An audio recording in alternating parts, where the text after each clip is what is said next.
Entretien avec Charles Bronson, mené par Jean Gilly et Christian Viviani, paru dans Cinéma 71 en janvier 1971.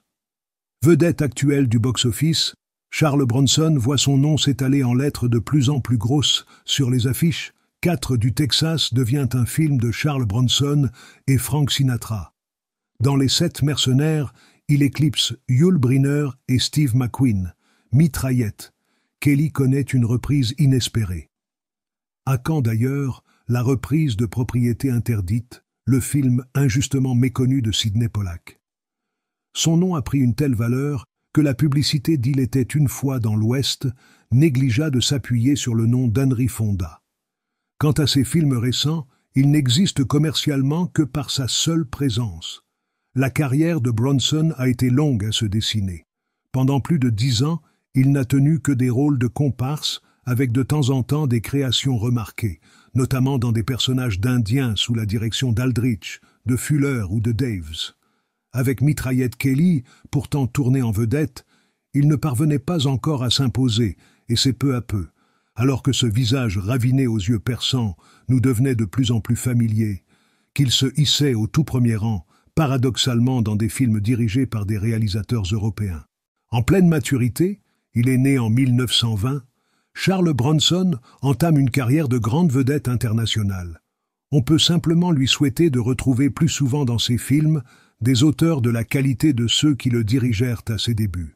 Ce dur au cœur tendre, cette force de la nature qui ne demande qu'à s'attendrir, comme dans son personnage des 7 mercenaires, appartient à la lignée des grands acteurs qui s'imposent par une présence physique exceptionnelle.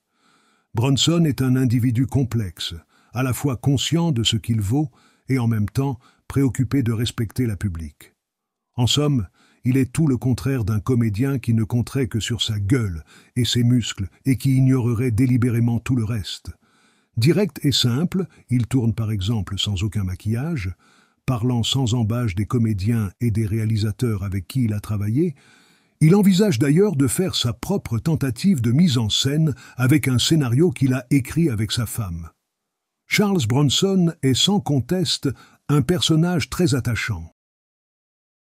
Je suis né dans une petite ville minière de Pennsylvanie et à 16 ans, j'ai commencé à travailler dans les mines de charbon. J'y ai travaillé pendant 5 ans et demi. Puis je me suis engagé dans l'armée pendant la guerre. Lorsque vous travaillez dans les mines, vous avez l'impression de ne pas appartenir au monde. Votre monde est tout petit, réduit à un trou dans le sol. De cela, quel plaisir peut-on tirer, si ce n'est de tout petits plaisirs?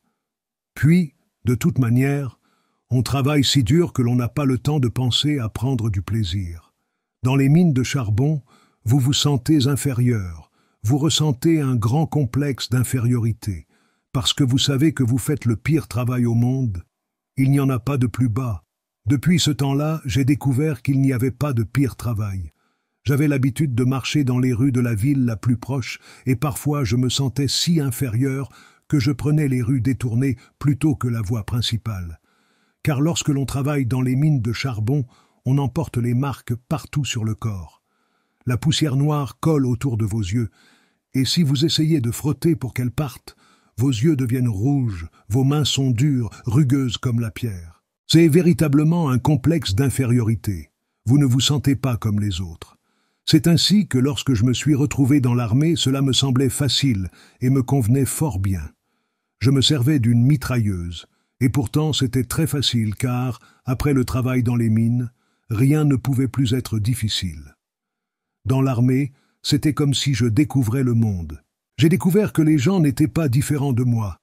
Il y avait beaucoup de monde autour de moi, dans les baraquements, et j'ai commencé à voir ces gens avec d'autres yeux. Celui-là, dans le civil, c'est un employé de bureau. Celui-là, c'est un maître d'école. Qu'ont-ils de plus que moi? Absolument rien. Et si j'ai la possibilité d'apprendre, je vais en profiter au maximum. J'ai donc essayé plusieurs choses. J'ai étudié le dessin et la peinture, et j'ai rencontré beaucoup de gens qui étudiaient des choses très différentes. Ils étudiaient la peinture, la musique ou l'art dramatique. Être un acteur, je n'y avais vraiment jamais pensé. Je n'étais jamais allé ni au cinéma, ni au théâtre, et j'ai aimé cela, mais j'ai dit Je peux faire beaucoup mieux que cela. Ce qu'il fait n'est pas si bon que cela. Cela ne ressemble pas à la réalité. C'est tout à fait différent. Donc, avec ce type, je me suis retrouvé dans le groupe théâtral, et c'est ainsi que cela a commencé. À partir de ce trou dans le sol, là en bas, j'ai décidé que je n'irais que vers le haut, et bien sûr, en Amérique, cela est une chose possible.